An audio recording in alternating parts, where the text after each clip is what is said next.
would you say is like your most engaged post and why? When I'm showing the claws on the bum. Okay. Definitely, because they love to hate, isn't it? So if they can see the BBL, then they can comment, you know, ew, yuck. God. Stupid little things. So they're always the most engaging just because. Is that coming from men or women? Both. Wow. Both, yeah. And the women are the ones that will show their face too when they hate. The men have always got like a cat or something on their profile picture. Yeah. Or it's not a profile picture at all. Yeah. But the women, they're ballsy when they leave a hate comment. They still got their face on there. They don't care. I can find their LinkedIn. Yeah. That's all I need. Find their husband. I find it not weird, but I find it strange that it's females that hate, because I do feel like maybe it's not hate, but it's one of them, oh, I wish I could get a BBL, or I wish I was in your position type of thing. But then I feel like, especially in society, females, instead of like talking and be like, oh my God, you know, showing concern, it's like it comes out in a hateful, spiteful way. Yeah. But maybe them internally, they want it done, or they wish I was Mama Shan, I wish you know what I'm trying to say. So it's interesting that it's hate and it's not like support from like females. Females do better. Yeah. I know, literally, it's funny because like a lot of the hate is from women. I don't really get too many from men. It's all women. And on a night out, I get women staring at me. And then if we get a bit drunk and they come over and they ask me, is my bum real and stuff, and then like I tell them and I show them some of the photos when it gone wrong, and then they kind of like me because they can see it's gone wrong. Oh, so it's quite twisted, isn't it? You can see they're very standoffish to me at the start, but when they see pictures that it's gone wrong and it doesn't look the same as it does in clothes, they're a bit like, oh, unlucky. Is that a so bit they're of a happy superiority complex? It's weird. Why do you feel the need to show when it went wrong? Do you not feel... Because I feel that I kind of feel the intensity coming off them, that I know that they don't like me straight away just because of what my body looks like in clothes. So I feel like I got to justify myself. So I'm just like, oh, but it doesn't look like this. You know, it's gone wrong. Yeah. So then, because I don't know, I feel like I'm being judged. So then I'd rather them judge me for it going wrong than judging me thinking that I'm stuck up because I've had surgery, because that's what I get a lot of. So I don't like that because I'm not. So I'd rather them know that it's gone wrong. Yeah, it's weird. I don't know. That's so interesting. Yeah. And I guess so you kind of document your own journey on your own social media, but you've mentioned that also tabloids have written about your surgery. How have you dealt with the comments from that, where a lot of people in those comment sections are brutal? Yeah, they were horrible. And even the writers can twist your story a bit. So the preface was they contacted me, they've seen my TikToks, and they wanted to share the videos originally about just what I filmed on TikTok. And then when I got speaking to them and they heard how many times I had gone, they were like, oh, okay, can you tell us a bit more so we can gather up a story about then just making it about a story of BBL's gone wrong in Turkey. So the storyline changed a bit. And she asked me to send them a timeline of photos, like 20 different pictures that they can choose from. Yeah. So that's what I done. But some of the photos I sent, I didn't want shown, because obviously the body part where it was, you couldn't hide it anyway. And because I was pregnant as well, I just felt a bit vulnerable. So I said which pictures I was okay with them seeing, just to kind of back up my story, which is why I sent so many. So I sent which ones I was okay with, which ones I weren't. They ended up using the ones I weren't okay with anyway. The bit that they gave me to proofread wasn't the whole article anyway, so I proofread some, obviously. So they've got me saying, it's okay, but it wasn't the whole story. Right. The headline was also different. And obviously I think I've told you before about the comments on there were absolutely brutal, because I was pregnant at the time. I mean, I was 5 months pregnant. They were brutal, saying that they wanted to burn me alive, saying about the plastic dripping off me. Come on, that's the one I get a lot of. That's what everyone always says to me, but it's stupid because it's not much plastic, it's fat, and it's recycled fat. Not plastic. So it's a stupid comment anyway, which is why I can laugh at it now. But I was pregnant at the time, so it really hurt me. And they were just saying that like they feel sorry for my unborn child because like I'm going to be the one giving birth to him. And you know, the journalist said that they take well care of ones that are pregnant. They try to make sure that, you know, they are not vulnerable. But I didn't once get reached out to. They didn't once reach out to me and say, are you okay? No, even if they did leave the comments up, just asking if I was okay. They knew I was pregnant. I didn't have any of that. They didn't remove any of the comments. They're still there now. So there is no there's no care at all. They use you to print the story, and that's that. That's it. Yeah. That's it. But like your family and friends as well, and you say you've got a child, do you worry about them seeing the stuff online? Do they feel like they need to stick up for you? My parents and my sisters won't look at it, and my brother. Yeah. They literally pretend like I'm not even in anything. Right. Okay. So they don't like speaking about it at all, because my parents and my siblings don't agree with my choices at all. So it doesn't get mentioned. My body doesn't get mentioned. My surgeries don't get mentioned. And my parents actually only know I've been over twice. So they don't know all the rest that I've been over anyway. So you just say you're going on holiday? Yeah. Right. Yeah. Okay. Yeah. I think they know, because obviously they've seen the change, but they like to live in the dark. They don't like to know anything about it. Yeah. Yeah. Same with my sister. My sister's embarrassed. So my sister's getting married next week, and I've been asked to wear a bridesmaid dress, and she said not to wear anything tight. Yeah. So when we go out together, it's always, don't wear leggings, don't wear this, because she's embarrassed to be seen with me, because she knows that we'll get honks or we'll get people staring. God, we'll get the comments. Yeah.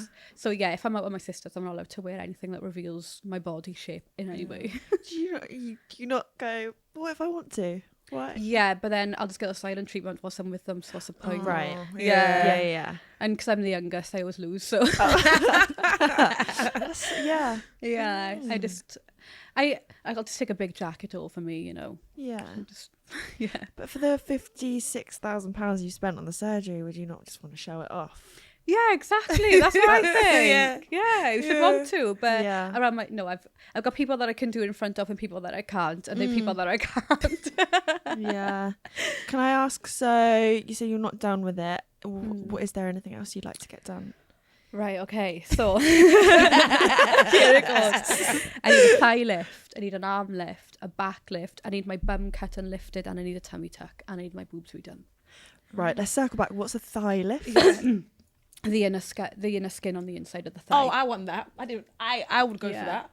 Yeah, man, just tuck it in. Yeah, exactly. Mine just like slap each other when I'm walking. Man. I'm just like chafing. Yeah. Oh, I hate a chafe. Talk's my best friend. Oh my god, I hate a chafe. Okay. Yeah, so I need that. So what were the other ones? Arm lift. Okay. And then another tummy tuck and a bum lift. So I don't want any more fat put in the bum. Okay. Because it's gone saggy now. It's big, but it's saggy. There's no fat left in there. I just want to cut and then lift it up, and I'll be happy. I want it back small. I don't care about it anymore. Yeah. Yeah. So with trends have been a big thing, and like we've seen the Kardashians go from the big bum down to the small bum. Yeah. Is that something you're going to be taking into account? Probably. I can't lie, probably. Yeah. I just want, to be honest with me, the reason why I want it all gone is because of what I've been through now. Otherwise, if I hadn't, I probably still want it a bit bigger. But yeah, no, I just want it gone now because of what I've been through. I'm just done with the look of it now. Yeah.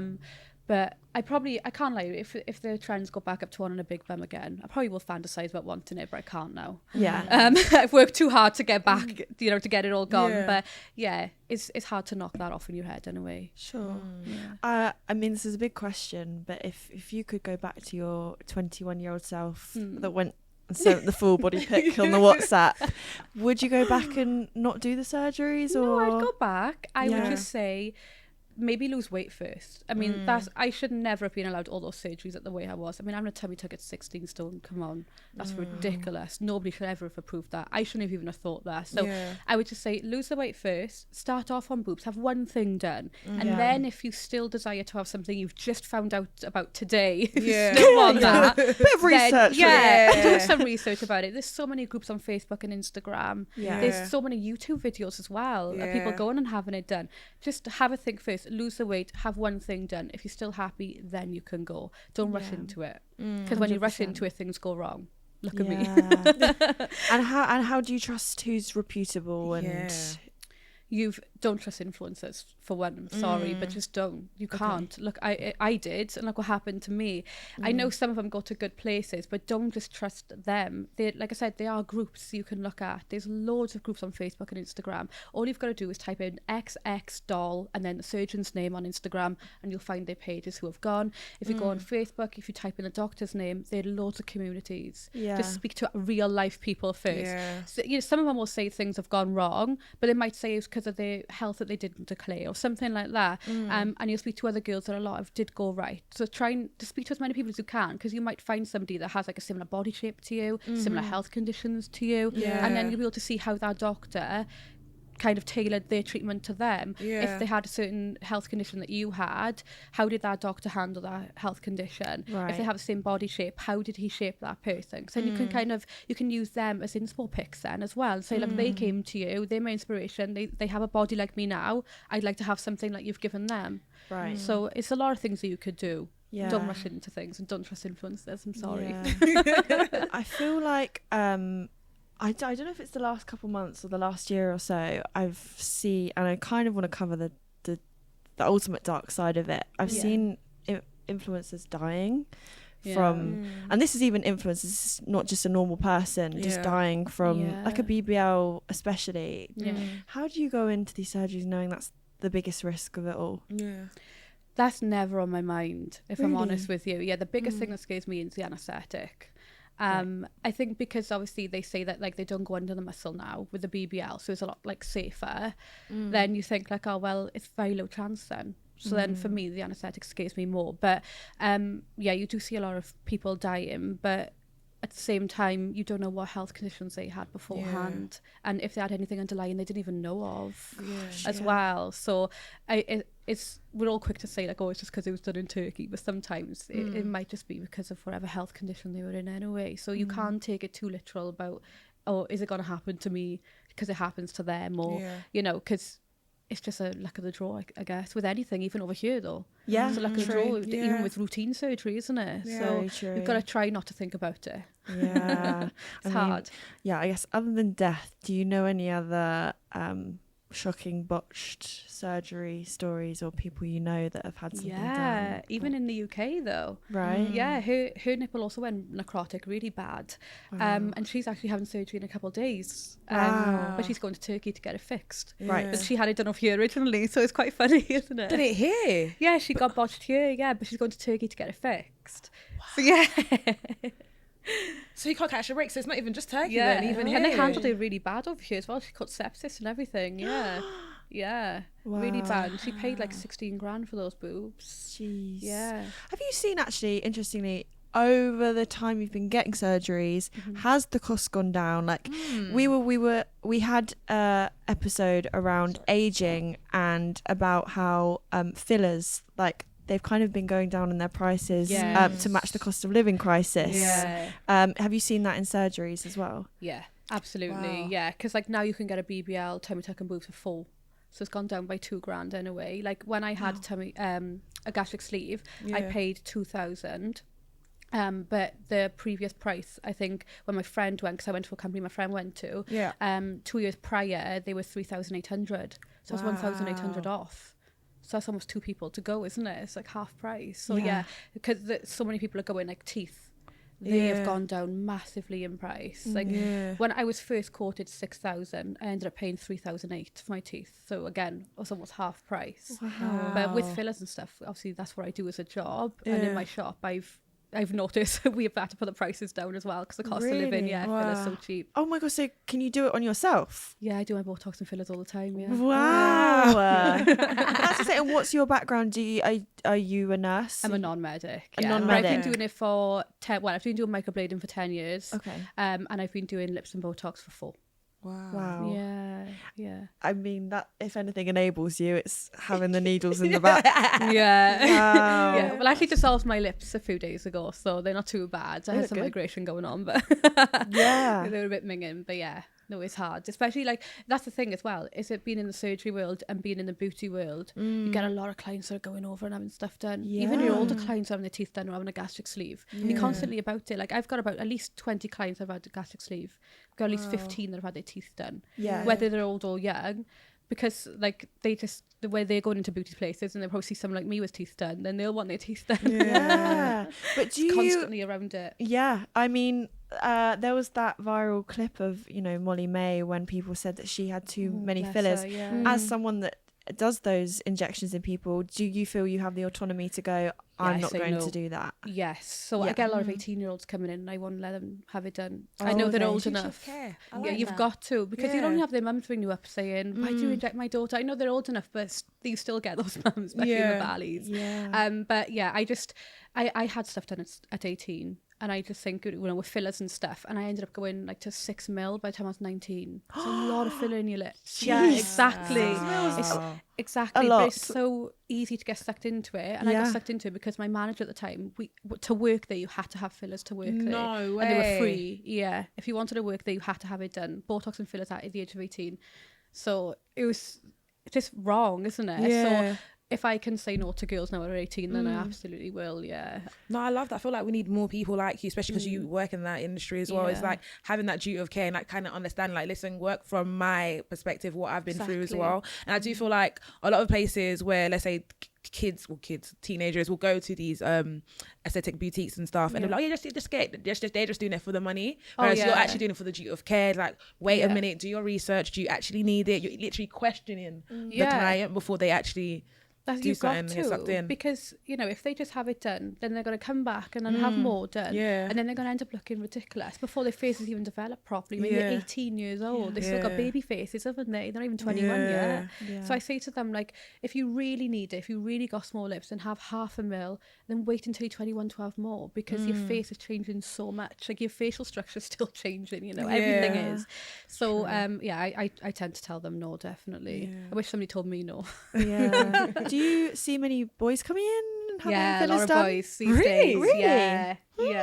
Because even when you said about you've just had your kid and you're already doing a tummy tuck, we hear about mummy makeovers. I'm not seeing many daddy makeovers over here. so yeah, I get someone that does the injectables. You're seeing a lot of. In the last 2 years, I mean, I've had the salon for 5. So yeah, for the last 2 years, I'd say there's a lot of men coming in for Botox. They come in with their wives. Wow. Their wives are just like, my husband needs to come in and he needs Botox. Please convince him. I'm not telling him. It's not my job. I'm just like, if you think he's wrinkly, bring him in. I'm not going to phone him up and be like, your wife told me you're wrinkly. Come into the salon. Like, that's funny. An odd phone call. Yeah, a lot of men, especially eyebrow threading. Oh, they love eyebrow threading, beard threading. They just want to snap. Threading. Yeah. Wait, what? Yeah, they like to have like that really white sharp line around their beard. So they like to have either waxed or threaded. It's painful. I can imagine. I mean, I'm doing it. I can feel it just snapping out their cheeks. I love it. Oh, I love that. Yeah. But I feel sorry for them at the same time. But yeah. You can feel it on your teeth. You can feel the hairs coming out. Oh my gosh. The price of beauty, eh? Yeah. The price of beauty. Wow. Yeah. So I guess, do you have any other things you'd like to talk about in the realm of surgery, or like the realities that you want to bring up? I would just say at least wait until you're 25 if you're going to have any surgery. If I'm honest with you, again, body's still developing. Your mental health is still developing as well. So I think wait until you're 25 at least if you're going to have anything done. And if you are, maybe speak to surgeons over here, just as consultations. Just have your health checked over here privately, get a full blood count, just check everything. Have a few consultations for £50, £20 over here. See what they say, if they think you're in good health and what they would do. Then go over to Turkey. Then maybe just have consultations over in Turkey, compare the two, then see if you find one you're happy with. I wouldn't say don't have surgery, because I think that's hypocritical of me. But I think just be careful with it. Just take your time. There's just no rush for it. Everyone's in such a rush these days. I'm always in a rush. Everyone's in a rush to have something done because they want to look perfect as soon as they can. But the trend is going to be there for a while. If you're following a trend, just stop. If you touch the ground a bit, and just take your time. That's all. I am still intrigued about that thigh in the thigh one. So I'll be doing my research, but I just love the perspective you've coming in. It's not it's not heavily negative, but also just the sense of like concerned thinking and actually being real with yourself. And I do feel like anyone that's listening, if you are considering as well, like let's just have that moment to kind of like stop. reflect, do your research as you did, and just don't rush. Exactly. So I've taken that out of it. I love the fact that you're just so real and honest with it. Thank you. 100%. And I think another thing is real people, hearing from real people and not influencers, because you're going to be 100 times more transparent about these things versus someone that might be being paid to say the thing they're saying. Thanks for watching that clip. If you want to see more, make sure you subscribe to 49 or search Tea at 4 on your favourite podcast app to see the full episode.